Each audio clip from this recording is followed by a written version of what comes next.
Salam alaikum. Je remercie la mosquée de Vigny-sur-Seine pour cette invitation, Hassan, toute son équipe. Merci également à vous, fidèles, de rester après la prière de l'Asr. Montrer également qu'une mosquée n'est pas uniquement un lieu où nous faisons notre prière, mais c'est un lieu qui est animé, qui vit. Et c'est important que, en tout cas dans cette période de Ramadan, nous sommes déjà à la moitié, vous avez vu comment ça passe très vite, que nous puissions également faire vivre la mosquée durant le Ramadan, montrer qu'effectivement il y a de la vitalité. Et je remercie en tout cas la mosquée de Vigneux pour cette invitation. Et j'ai vu également qu'il y avait une belle programmation, donc qui montre également la vitalité de votre mosquée. C'est pas le cas dans toutes les mosquées. Donc soyez heureux, vous êtes des chanceux. Et quand il y a une mosquée qui fait un bon travail, on a tendance à être très critique, mais il faut également valoriser le travail qui est fait par celles et ceux qui gèrent l'association, celles et ceux qui gèrent la mosquée. Alors, aujourd'hui, on m'a invité sur la thématique des fondements de la civilisation musulmane, et heureusement on a mis ça au pluriel, parce qu'ils sont nombreux. Les fondements sont d'ordre religieux, sont d'ordre spirituel, sont d'ordre politique, sont d'ordre économique, sociaux, culturel. Et on pourrait, en vérité, c'est l'intitulé d'un séminaire qui devrait durer normalement toute une année, au moins. Alors, quand on parle de religion musulmane, de quoi parlons-nous? Quand on parle de religion musulmane, on parle au moins de trois choses. Et je vous renvoie au hadith de Jibril, qui considère finalement que la religion musulmane, c'est à la fois l'iman, à la fois l'islam et à la fois l'ihsan. Donc, quand on parle de l'iman, on parle bien évidemment de foi, de cette croyance que nous avons en Allah subhanahu wa ta'ala. Et en même temps, quand on parle effectivement d'islam, on parle effectivement de tous ces rites qui sont les nôtres. Le fait de venir dans cette mosquée est un rituel de l'islam. Et quand on parle de l'ihsan, on parle du bien agir, du bel agir. Alors, la religion musulmane, c'est ces trois dimensions-là. Et en aucun cas, nous, en tant que musulmans, nous pouvons soustraire la religion musulmane ou réduire la religion musulmane à un aspect, soit l'iman sans pratique, soit un islam sans ihsan, ou un ihsan sans iman, etc., etc.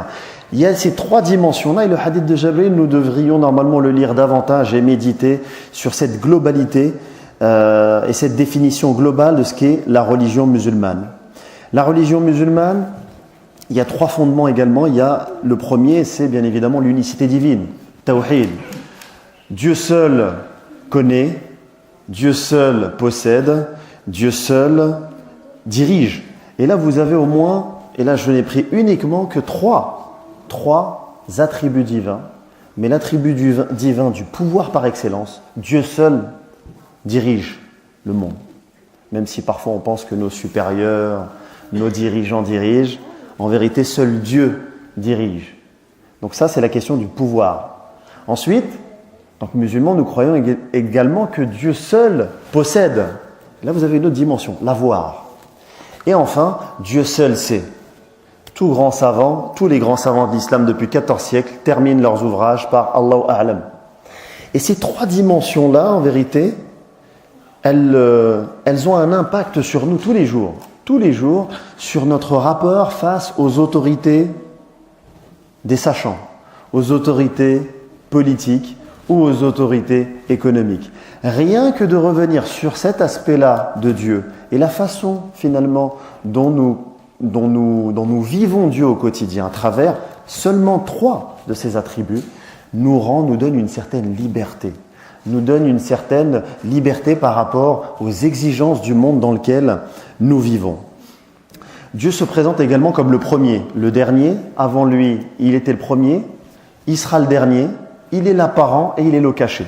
Et là, vous avez une vision globale de l'islam où finalement rien n'échappe à Dieu. Dieu est partout et il est plus proche de nous-mêmes que notre propre veine jugulaire.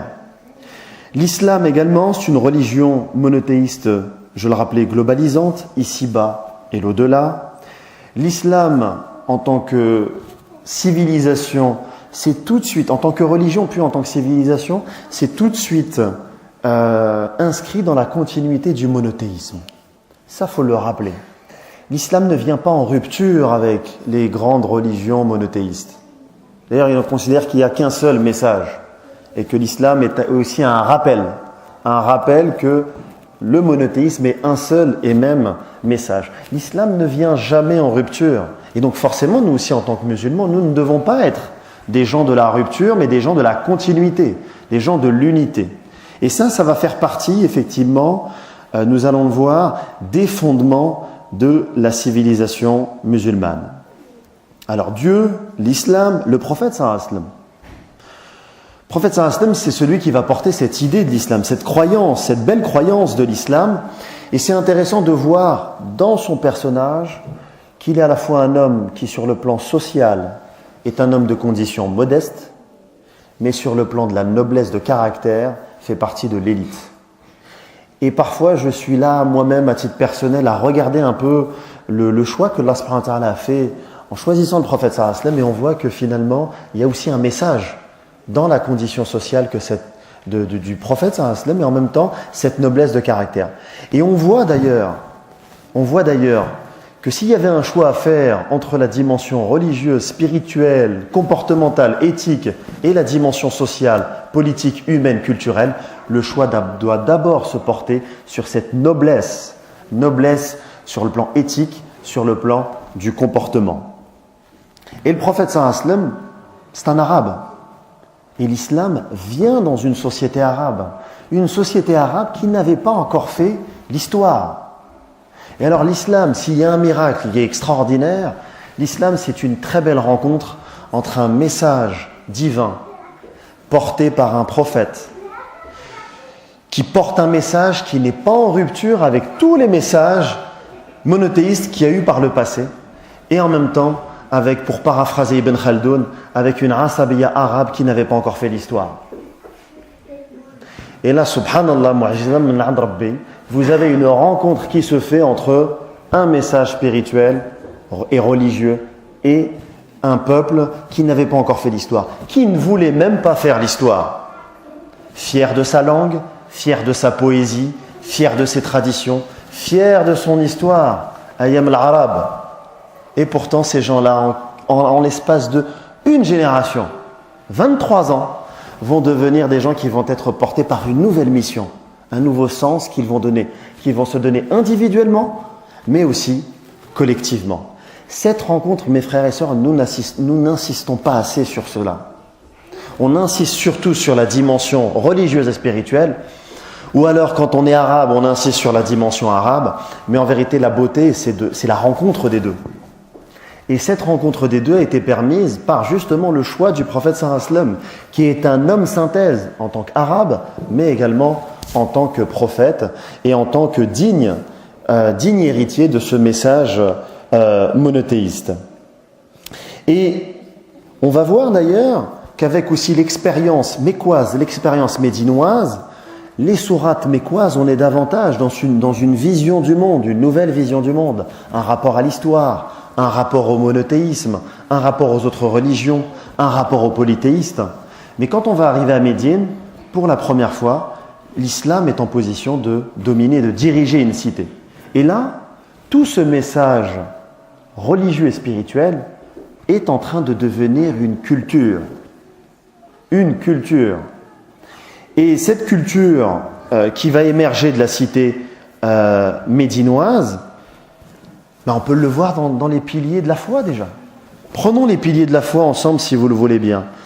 Quand en islam on parle de la foi, on parle d'un créateur et d'une égalité ontologique foncière entre tous les hommes. Un créateur, des créatures. Une égalité sociale de fait. Elle est d'abord religieuse et elle devient sociale. Prenons également la prière. La prière, nous venons de la faire. On peut la faire individuellement. Et même si on est tous entre nous, on la fait pour Dieu. Mais en même temps, nous la faisons ensemble. Et Allah subhanahu wa ta'ala, par justement l'incitation aux bonnes actions, nous pousse à nous à faire la prière en groupe. Quand vous faites la prière en groupe, vous avez besoin d'un lieu digne de ce nom. Vous construisez une mosquée, vous construisez la première institution de votre cité. La première institution dans laquelle cette culture musulmane va se forger, avec des valeurs, avec des principes. Le jeûne, siyam, pendant le mois du Ramadan, c'est encore une institution. C'est au départ un message, une obligation individuelle, mais elle nous pousse d'ailleurs à vivre davantage les uns avec les autres, à promouvoir une culture musulmane. Et même une culture musulmane qui en vérité s'éloigne des textes.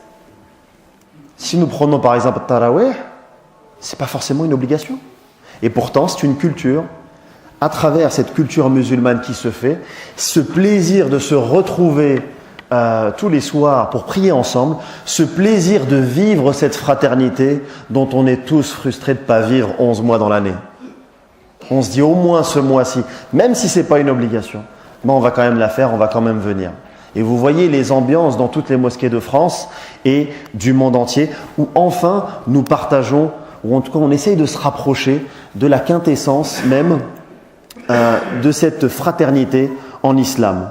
La zakat que nous allons donner à la fin de ce mois béni, ou que nous donnons une fois dans l'année, on la donne pour Dieu, mais en faveur des plus démunis.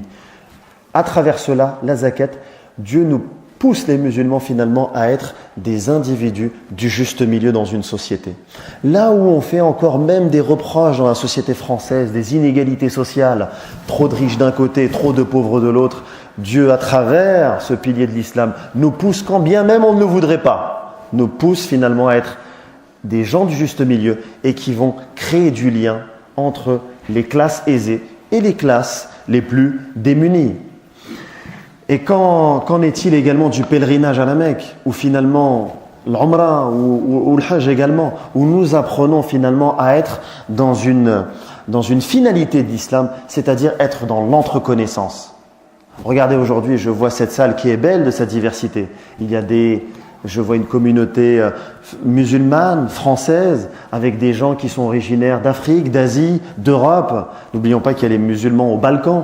Et ça, subhanallah, si ce n'est pas extraordinaire, Dieu nous fait vivre une expérience en France, alors que vraisemblablement, si nous étions restés dans nos pays d'origine, ou les pays d'origine de nos parents et de nos grands-parents, on ne se serait jamais rencontrés.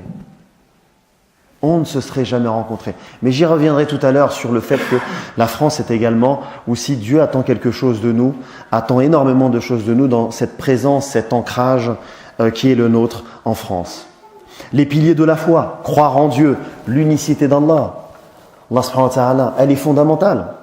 Toute la civilisation musulmane, et en vérité, est issue de cette idée, de cette croyance. Il n'y a qu'un Dieu que Dieu. Et que Mohammed sallallahu alayhi wa sallam est son messager. Croire aux anges,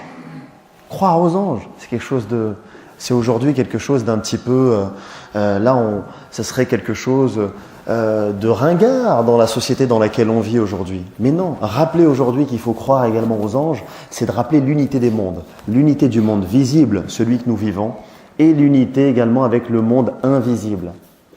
Et je vous promets, il m'arrive d'être dans le cadre universitaire, d'être avec des sociologues. Et nous analysons les mêmes phénomènes, les phénomènes visibles. Moi, en tant que musulman, j'apporte un autre regard. Grâce à Dieu, en tant que musulman, j'ai un regard qui voit au-delà du visible. Parce que l'islam nous a formés à regarder au-delà et de voir la présence divine derrière chaque phénomène. De voir le plan divin s'exercer derrière chaque phénomène social. Eh bien, je me sens plus riche que mon ami qui n'est pas musulman, mais qui va regarder uniquement ce qui est visible, ce que je peux regarder. Là, si mon ami sociologue était là, il verrait des gens qui viennent prier Salat al-Asr. Voilà, ils sont là, ils s'organisent, il y a des horaires, et on verrait les choses de manière très rationnelle. Mais moi, au-delà de cela, je vois, comme tout musulman, que derrière chaque assemblée de fidèles qui se réunit dans une assemblée de ilm, de savoir, les anges sont au-dessus de nous. Ça, c'est un regard également qui est extrêmement important et dont on devrait remercier Dieu chaque jour. De la même manière, croire au livre céleste, l'unité du message divin, je le rappelais également. Croire au messager d'Allah, l'unité également des prophètes. Regardez aujourd'hui dans la société dans laquelle nous vivons, chers frères. Quand je suis dans le cadre de débats interreligieux, avec mes amis chrétiens, que je leur parle de Jésus et de Marie, je leur parle comme mes prophètes, avec un amour que je peux exprimer vis-à-vis de Jésus, vis-à-vis de Marie, qui est une grande prophétesse dans l'islam. Est-ce que l'inverse est toujours vrai? On sent encore un peu de gêne. Ça s'améliore, mais on sent de la gêne. Mais c'est important de voir que dans ce cadre-là, à travers justement cette aqida qui est la nôtre, nous sommes prédestinés en tout cas à être ouverts à l'autre. De la même manière, quand je rencontre mon ami juif et que je lui parle de Moïse, et qu'il y a de la même émotion et qu'on partage une même émotion autour de la figure de Moïse, moi en tant que musulman et lui en tant que juif, c'est une ni'ma min 'ind Rabbi que de pouvoir avoir cette capacité d'aller voir d'autres communautés religieuses et finalement de voir dans l'islam, dans le christianisme, dans le judaïsme, dans les messages à la base qui t'ont été réservés, une unité, une fraternité, une famille du monothéisme. Et ça, parfois en tant que musulman, on devrait peut-être aller beaucoup plus loin, se le rappeler régulièrement pour aller vers l'autre. Nous n'attendons pas que les autres nous aiment pour faire. Est-ce que le prophète sallallahu alayhi wa sallam attendait que les gens l'aiment pour faire? Il faisait. Rappelez-vous également quand il va à Taïf et qu'il reçoit des pierres. Qu'a-t-il fait? Il a fait, à la fin, il a fait des invocations au peuple de Taïf, qui aujourd'hui est reconnaissant justement de cette dua. Nous, si jamais il y a une critique sur Facebook, on fait déjà la tête. Alors, je ne vous parle même pas des pierres. Comment on réagirait nous-mêmes? Eh bien, il faut parfois revenir à ces fondements-là, justement pour faire civilisation, pour être quelqu'un de civilisé. L'islam nous appelle à être civilisé. Et une fois qu'on est civilisé, nous devenons, dans le cadre de notre témoignage, des êtres civilisateurs. Mais d'abord, il faut faire, avant, ce travail préliminaire. Concernant les finalités de l'islam, préserver la religion, din, préserver l'intégrité de la personne, nafs, préserver la raison, al-aql, préserver la filiation, al-nasab, ou enfin préserver les biens, al-mal, on voit très bien que dans l'islam, dans ses finalités, l'islam est déjà en train de promouvoir et une société et une civilisation. Préserver la religion en tant que loi qui guide, qui permet aux individus à travers cette caractéristique d'Al-Furqan, de bien distinguer le bien du faux, le bon du mal, etc. Donc ça donne des orientations, ça donne un cadre et ça donne des orientations pour mettre en place des règles de vie bonnes pour la société. Préserver l'intégrité de la personne, pas de suicide en islam. Le musulman, c'est un homme ou une femme du juste milieu. Et au nom de sa foi, c'est quelqu'un qui, à un moment donné, est à la fois dans la crainte de Dieu, mais aussi dans l'espoir. La crainte ne veut pas dire la peur. Très souvent, on a une mauvaise idée de Dieu, comme si Dieu devait se venger ou quelque chose comme ça. Et parfois, on a peur, et parfois même, on traumatise nos enfants. Une crainte révérentielle, c'est beaucoup plus subtil que cela. C'est beaucoup plus respectueux que cela. Oui, il y a une crainte par rapport à la majesté de Dieu.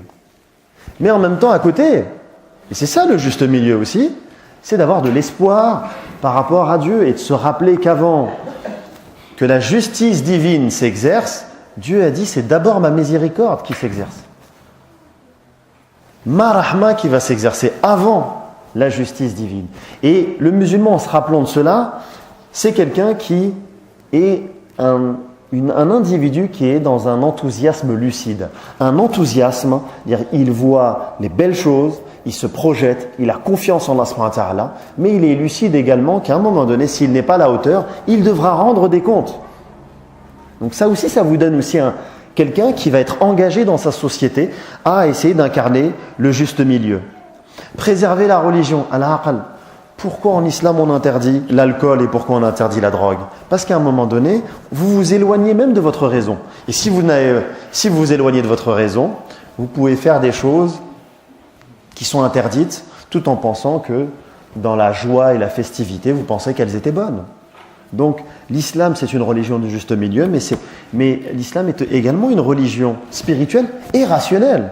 Vous devez être à la hauteur du libre arbitre. Nous devons être à la hauteur du libre arbitre que Allah subhanahu wa ta'ala nous a donné. Préserver la filiation. Aujourd'hui, maintenant, on vit dans une société, dans un monde où vous avez des gens, ou même des femmes, qui au nom d'un féminisme radical, vous disent « Écoutez, nous voulons l'égalité pleine et entière entre les hommes et les femmes.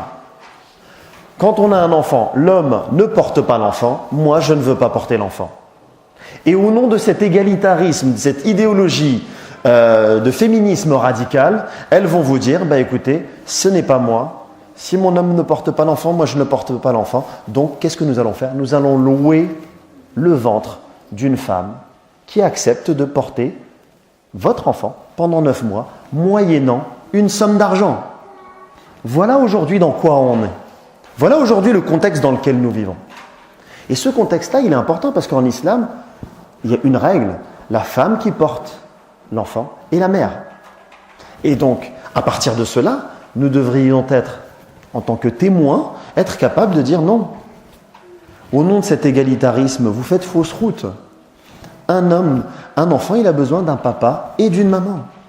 Et un enfant, psychiquement, affectivement, construit une relation avec sa maman et avec son papa dans le ventre de la mère. Aujourd'hui, maintenant, vous avez même celui qui est mort il n'y a pas très longtemps, Pierre Berger, qui vous a dit dans une déclaration à la presse, après tout, louer un ventre, c'est comme louer des bras dans une usine. Je paye, donc j'ai. Et vous vous rendez compte, si on va même un petit peu plus loin, ceux qui auront les moyens loueront à coût de 10 000 euros le ventre de femmes dans le tiers-monde. Et donc, alors qu'on a mis fin à une colonisation politique il y a une 50aine d'années, nous allons maintenant coloniser les corps de ceux qui n'ont pas, les corps des femmes qui voudront à un moment donné, pour cette somme-là, porter l'enfant 9 mois. Et vous voyez toutes les incidences et les drames que ça peut constituer. En tant que musulmans, nous ne pouvons pas faire semblant de ne pas avoir vu, de ne pas connaître. Ces histoires-là, on en parle tout le temps. Je ne suis pas le premier à vous en parler, vous les entendez autant que moi. Et nous ne pouvons pas, en venant à la mosquée, se réfugier dans la mosquée et faire abstraction de ce qui se passe dans la société. Nous sommes solidaires de la société dans laquelle nous vivons. Et dans les finalités de l'islam, il y a la préservation de la filiation. Nous devons rappeler ces éléments qui sont à la base même de nos principes. De la même manière, préserver les biens, al-mal, respect de la propriété, bien évidemment, qui est quelque chose de fondamental. Si en islam on interdit le vol, c'est parce qu'on sacralise la propriété. Et encore, nous ne la sacralisons pas de la même manière que les autres, puisque même ce que vous possédez, vous en êtes dépositaire. Et dépositaire, vous avez une responsabilité par rapport à tout ce que Dieu vous donne, en biens matériels et en biens immatériels. Alors tout cela, finalement, c'est sur le plan religieux et sur le plan spirituel, les fondements sur lesquels cette civilisation musulmane, qui dure encore, va émerger dans l'histoire. Je vous parlais des 3 dimensions de la religion musulmane. Al-Iman. Al-Iman va donner une science islamique qui s'appelle Ilm al-Kalam. Les écoles théologiques. Et c'est à ce moment-là, et d'ailleurs, on avait déjà commencé à voir un peu les choses avec la bataille de Siffin. Vous avez l'émergence à partir de la bataille de Siffin et les Abbassides à Bagdad à partir de 750, vous avez l'émergence du courant théologique du sunnisme. L'émergence du courant théologique du sunnisme et l'émergence du courant théologique du kharijisme. Ça, c'est l'Iman qui donne ça. C'est cette dimension de l'islam qui fait que les musulmans discutent entre eux. Et à Bagdad, vous avez aussi l'émergence de beaucoup de convertis qui vont se convertir à l'islam, des anciens chrétiens, des anciens juifs, des anciens zoroastriens, et qui vont vouloir débattre théologiquement de l'islam. Et là, vous allez avoir l'émergence de ces écoles théologiques. L'islam va donner l'école d'al-fiqh, les écoles de jurisprudence, les écoles juridiques. Dans le sunnisme, vous en avez 4. Dans le chiisme, vous en avez plusieurs. Dans le kharijisme également. Mais dans le sunnisme, revenons au sunnisme. Dans le sunnisme, il y en a 4 qui ont été retenus. Mais fut un temps, vous en aviez entre 16 et 20. Là, vous avez une école, par exemple, théologique, une école juridique musulmane en Europe, le zahirisme, avec Ibn Hazm, qui n'existe plus aujourd'hui. Mais pourtant, qui a été une école qui a exercé un magistère, qui a exercé notamment dans l'Espagne andalouse. Et vous avez enfin al-ihsan, le bel agir, le bon comportement, le bien agir, qui a donné la science islamique du tasawwuf et qui donnera socialement, sur le plan sociologique, plus tard, les confréries soufis. C'est intéressant de voir qu'avant, parce que très souvent on mélange un peu les choses, le soufisme, le tasawwuf. Tasawwuf, c'est d'abord une science islamique. Et le tasawwuf précède les confréries soufis. D'accord ? Donc ce n'est pas tout à fait la même chose. Mais on voit également que même, par exemple, dans le tasawwuf, et qui vont être reprises, dont cette science va être reprise par les écoles, par les confréries soufis, là vous allez avoir énormément de confréries soufis. Vous allez avoir la Qadriya, vous allez avoir la Alawiya, vous allez avoir la Tidjaniya, vous allez avoir les Mourides, vous allez avoir en Asie la Naqshbandiya, etc., etc., etc.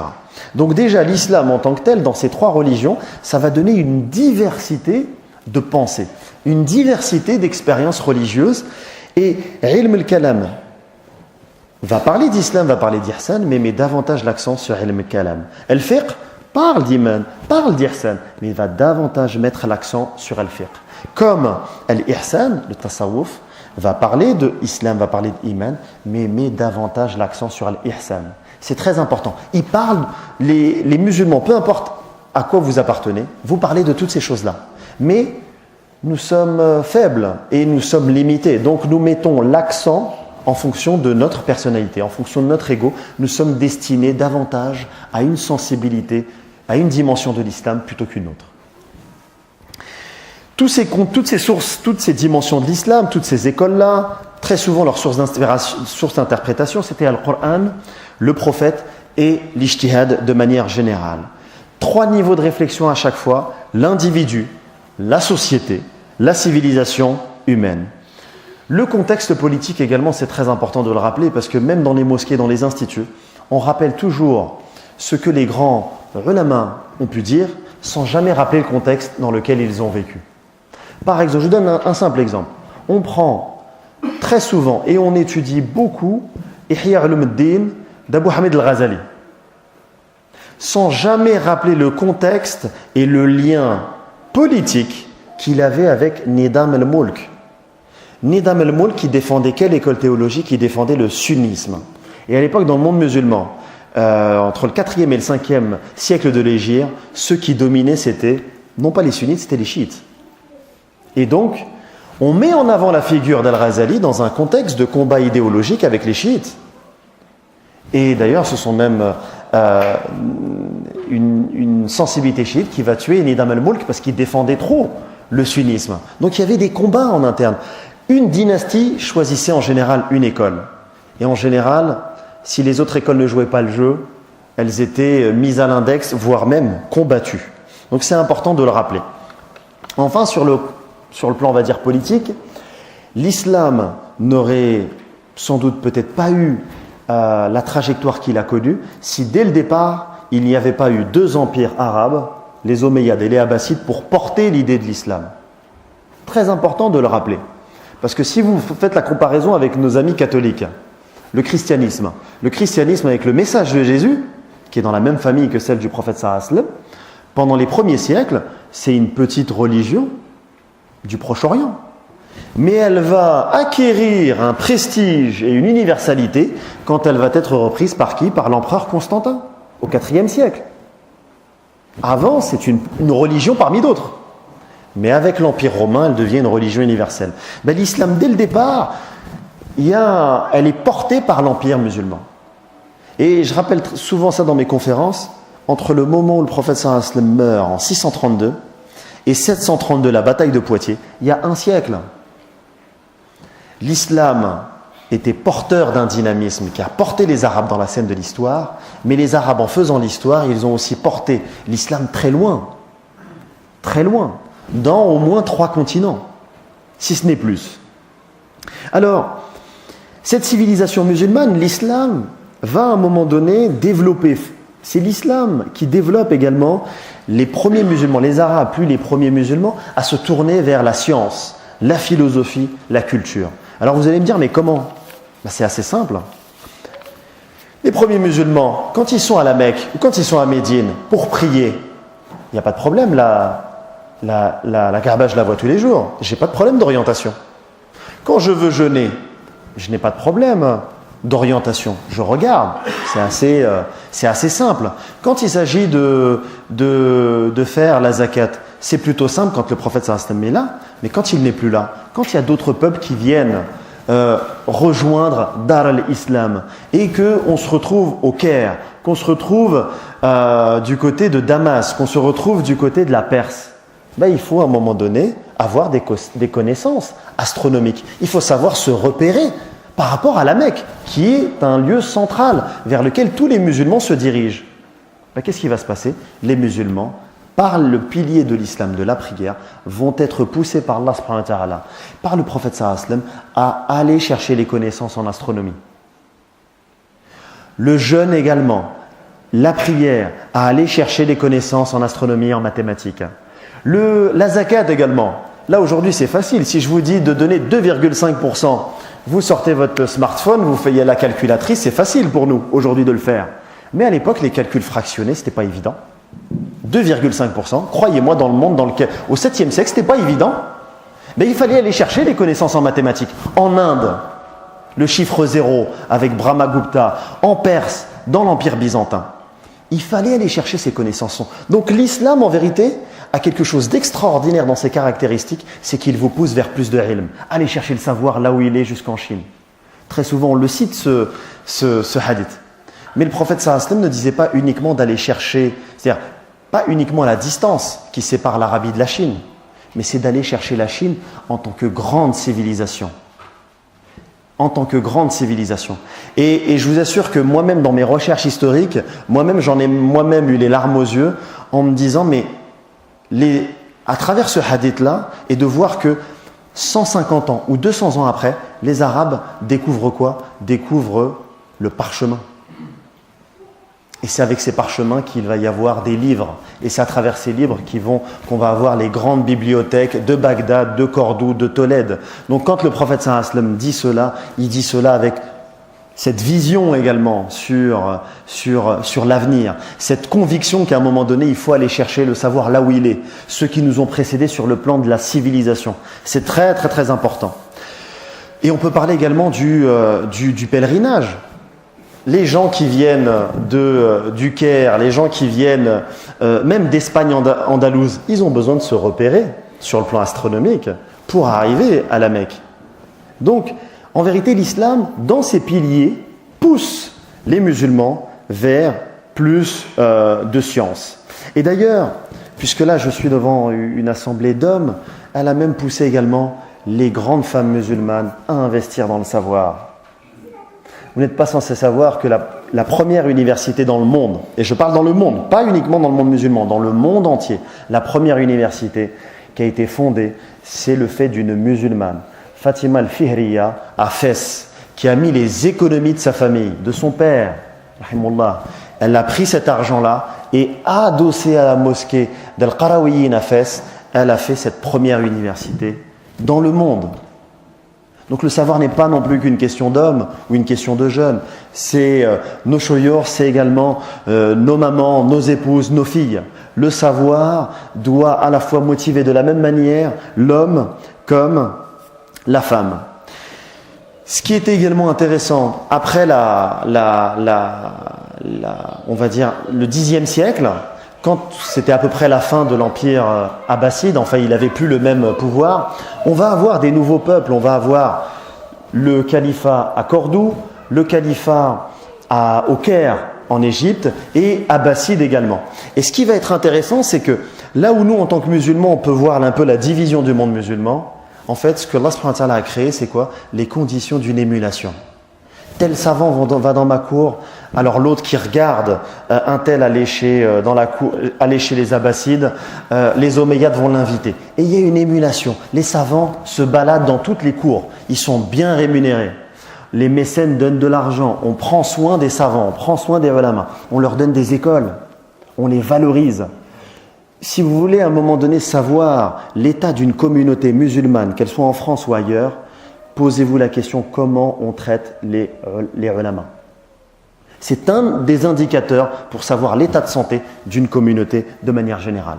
Posez-vous la question, quel est notre budget livre chaque année comparé aux dons que nous nous faisons face à la sécheresse dans le monde? C'est important. Parce que c'est vrai, il y a aussi une chose, et j'en profite pour le dire, on est très sensible quand il s'agit de construire une mosquée. Et c'est bien. 1000 fois oui. On est très sensible quand il y a des catastrophes humanitaires. Et on donne, les musulmans sont généreux. 1000 fois oui. Mais dès qu'il s'agit de monter une école musulmane, dès qu'il s'agit de monter des séminaires, des colloques, ceci, cela, les musulmans donnent moins. Mais comment pouvons-nous lire les grands ulama et oublier le contexte dans lequel ils ont vécu? Abu Hamid al-Ghazali était financé par Nidam al-Mulk, par les Seljoukides. Et reprenez tous les savants, à un moment donné, quand ils ont le plus produit, c'est quand ils étaient le plus soutenus. Donc, chers frères, chères sœurs, l'histoire de la civilisation musulmane doit également nous inspirer. Plus nous soutenons les savants, plus ces savants vont donner en tout cas les moyens à une communauté d'aller encore plus haut. La culture également, puisque nous sommes en Andalousie. L'Andalousie est une histoire qui nous plaît. C'est notre histoire, l'histoire de l'Andalousie. Prenons également la figure que très peu de gens connaissent, la figure de Ziryab. Ziryab, il a introduit au moins 2 choses dans la culture, non pas musulmane, mais la culture occidentale. Aujourd'hui, si vous m'invitez chez vous, c'est pas une incitation, si jamais vous m'invitiez à la maison, il y aurait vraisemblablement entrée, plat, dessert. En Europe, nous ne connaissions pas ce repas en 3 temps. Qui l'a introduit en Europe à travers l'Andalousie? Ziryab. Autre chose également, si vos enfants veulent apprendre la musique, vous allez les inscrire dans les conservatoires. En Europe et en France, qui s'appelait la Gaule, on ne connaissait pas ce que ça voulait dire un conservatoire. Qui a introduit le conservatoire en Europe à travers l'Andalousie?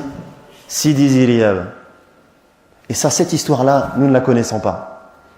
Et cette histoire, pour moi, elle est quelque chose de fondamental parce qu'il y a aussi une autre dimension dont nous n'avons pas encore parlé, c'est que l'islam également incite au beau.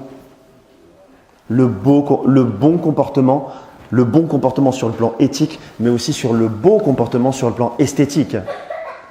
La prière, il y a la prière obligatoire, il y a 5 prières dans la journée, mais on voit des musulmans et des musulmanes à travers le monde rajouter des prières. Il a fait ce qui était bon, mais en rajoutant des prières, des nafilates, il est dans le beau, l'esthétique, à l'intérieur de l'islam. Ne cherchons même pas ailleurs. Dans l'islam, dans les piliers de l'islam, il y a cet appel au beau. Et il y a une récompense vers le comportement beau. De la même manière, la zakat, on la donne une fois par an, mais si vous donnez la sadaqat, vous embellissez vos actions. Encore une fois, Dieu nous invite au beau. Il est beau et il aime le beau. Prenons également le jeûne. Le jeûne, il y a le ramadan qui est obligatoire, mais nous sommes nombreux à jeûner le lundi et le jeudi durant l'année. Nous avons le ramadan, on est dans le cadre éthique, mais sur le plan esthétique, nous rajoutons également. L'islam, encore une fois, nous mène et nous permet de cheminer vers le beau. Toutes ces choses-là, rappelez-vous constamment qu'aujourd'hui l'islam, et de tout temps, a toujours été une religion qui mène vers le beau. Le bon comportement est quelque chose de beau. Le comportement du prophète sallallahu alayhi wa sallam, quand on lui jette des pierres à Taïf et qu'il fait des du'as, c'est un beau comportement qui devrait nous inspirer tous les jours. Est-ce qu'on est à la hauteur? Je ne le pense pas. Est-ce qu'on devrait s'en inspirer? Oui. Et s'en inspirer, c'est tous les jours essayer d'embellir nos actions, cheminer vers le beau avec un B minuscule et cheminer vers le beau avec un B majuscule qui est Allah subhanahu wa ta'ala. Alors, puisque le temps avance et on va bientôt terminer, qu'est-ce qui s'est passé avec toutes ces belles choses dont je viens de vous raconter? Comment se fait-il qu'on est tombé si bas? Comment se fait-il qu'on s'est écarté de l'histoire alors que pendant au moins 5 siècles, la science parlait pas l'anglais, parlait l'arabe. La philosophie parlait pas le français, parlait l'arabe. Comment se fait-il que nous sommes tombés à un moment donné si bas et que progressivement entre le XIIIe siècle, on a 2 événements qui commencent à nous indiquer le début du déclin du monde musulman. Vous avez à la fois la chute de Bagdad en 1258 face aux Mongols, donc côté orient, et côté occidental, là ça va peut-être plaire aux Maghrébins et aux Africains de manière générale, la chute de la dynastie des Almohades. Et à ce moment-là, il y a un indicateur qui nous dit, sur le plan du savoir, qui nous dit qu'à un moment donné, finalement, on s'écarte à la fois de notre religion et à la fois du savoir, et progressivement à la fois de la civilisation. Quel est cet exemple? La Muqaddima d'Ibn Khaldoun. Ibn Khaldoun arrive après, 14e, début du 15e siècle. Il meurt en 1406. Il sort un livre extraordinaire, chers frères et sœurs, sur le plan des sciences humaines, au point qu'aujourd'hui encore des sociologues en France et dans le monde occidental considèrent qu'Ibn Khaldoun est l'inventeur de la sociologie. Quand il écrit son livre, personne n'en parle, très peu débattu. On ne l'utilise pas pour à un moment donné mieux connaître la société et être dans une démarche de réforme, être dans une démarche d'islah. Et notamment au Maghreb, ce livre est là, on le lit, on le met dans des bibliographies, mais on va attendre quoi? On va attendre la venue du colonialisme français. Et on va attendre de manière plus précise encore, la France colonise l'Algérie depuis le 5 juillet 1830. On va attendre 10 ans plus tard, 1840, le ministre de la guerre français va faire traduire une partie de la Muqaddima, le livre des Berbères. Pourquoi? Parce qu'il voulait faire la distinction entre les Arabes et les Berbères. Pas pour que les musulmans prennent conscience de leur diversité, non, mais pour mieux dominer. Mais là, vous vous dites quand même, qu'est-ce que c'est décevant que pendant plusieurs siècles, un livre, et je vous invite vraiment à le lire encore aujourd'hui, extraordinaire, qui aurait... Ibn Khaldoun, c'est un faqih. Et à partir d'une démarche de fiqh, il en arrive à poser les fondements des sciences humaines qu'on utilise aujourd'hui. Subhanallah. Il a des réflexions sur l'économie, il a des réflexions sur la philosophie, il a des réflexions sur la politique encore d'actualité aujourd'hui. Et il a fallu attendre 4 siècles, une puissance coloniale, pour redécouvrir Ibn Khaldoun. Là, vous avez un indicateur qu'une société est entrée dans une forme de sommeil, dans une forme de léthargie. Là, on pourrait en citer encore d'autres, des exemples. Mais ça, vous avez un exemple qui nous en dit beaucoup sur nous-mêmes. La colonisation commence début du 19e siècle. Elle va accélérer l'idée de réforme, l'idée de « on a trop dormi », sommeil, il faut qu'on se réveille et il faut qu'on revienne aux sources. Mais avant cela, avant le colonialisme, il ne faut pas oublier que les musulmans, dès le XVIIe siècle, avant même la puissance coloniale, parce qu'il ne faudrait pas non plus penser que le colonialisme apporte tout, c'est pas vrai. Les musulmans, déjà en eux-mêmes, commençaient à se dire qu'à un moment donné, il va bien falloir qu'on se réveille. Les Ottomans se posent des questions. Le soufisme également se pose des questions. Les philosophes également se posent des questions. Les fuqaha également se posent des questions. On a des questionnements qui sont là, mais ça ne donne pas quelque chose sur le plan politique, sur le plan civilisationnel. Et c'est l'impact, le choc du colonialisme qui va blesser l'ego civilisationnel musulman et qui va dire aux musulmans « Yallah, khoya nod ».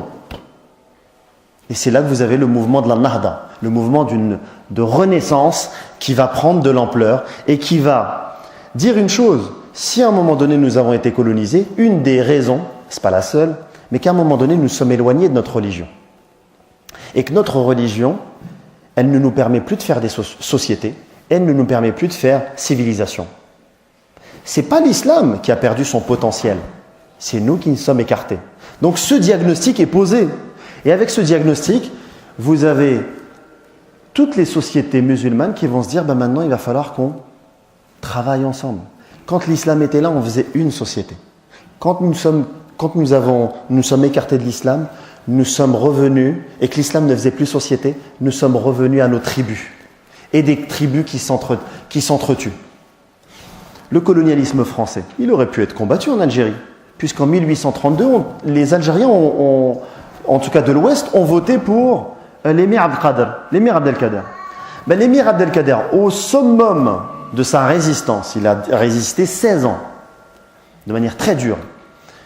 Au summum de sa résistance, il n'avait pu fédérer que 2/3 du territoire algérien, et encore on parlait que du nord, de Ghardaya et au-dessus. Ça dit quand même beaucoup de choses. Dire qu'à un moment donné, l'islam ne jouait plus ce rôle-là. Non pas que l'islam avait perdu cette vocation, non, c'est que les musulmans ne savaient plus faire de l'islam, ne savaient plus relier la religion, la spiritualité à la dimension sociale, à la dimension culturelle, à la dimension civilisationnelle. Et c'est ce retour finalement à l'islam de manière générale, dans cette diversité, qui va permettre aux musulmans de retrouver un islam qui va leur donner le courage de se décoloniser, le courage de retrouver de la liberté, de chasser les puissances coloniales et de retrouver une liberté, une indépendance. Et depuis les années 60, on va dire 62 avec l'indépendance de l'Algérie, il y a aujourd'hui pour le monde musulman deux nouvelles questions qui se posent. Il y a des bonnes choses qu'il y a eu depuis une cinquantaine d'années. Il y en a eu d'autres moins bonnes qui sont malheureusement à l'œuvre. Quand on voit malheureusement ce qui se passe en Palestine, l'émiettement également de l'Irak, la Syrie, le Yémen, et on pourrait citer également énormément de drames qui se passent dans le monde musulman. Mais en même temps, il y a aussi des facteurs positifs. Et j'aimerais terminer là-dessus sur deux questions qui me semblent extrêmement importantes. C'est qu'aujourd'hui, il faut que les musulmans, peu importe où ils sont, notamment en France, il faut que nous ayons la conviction qu'à un moment donné, nous, même si on se réfère à la civilisation musulmane, nous ne pourrons plus faire comme la civilisation musulmane d'autrefois. C'est terminé. C'était un autre contexte historique. Aujourd'hui, nous, en tant que musulmans, il faut se poser la question, qu'est-ce que Dieu attend de nous ? Le monde musulman est là, il y a une cinquantaine de pays, mais aujourd'hui, il y a des diasporas musulmanes également qui sont là, qui sont françaises, occidentales, aux États-Unis, un peu partout dans le monde. Qu'est-ce que nous, en tant que musulmans, on peut apporter dans les sociétés dans lesquelles nous vivons ? Parce qu'en vérité, ce qui s'est passé pendant le colonialisme, notre ego civilisationnel musulman, il a pris un coup.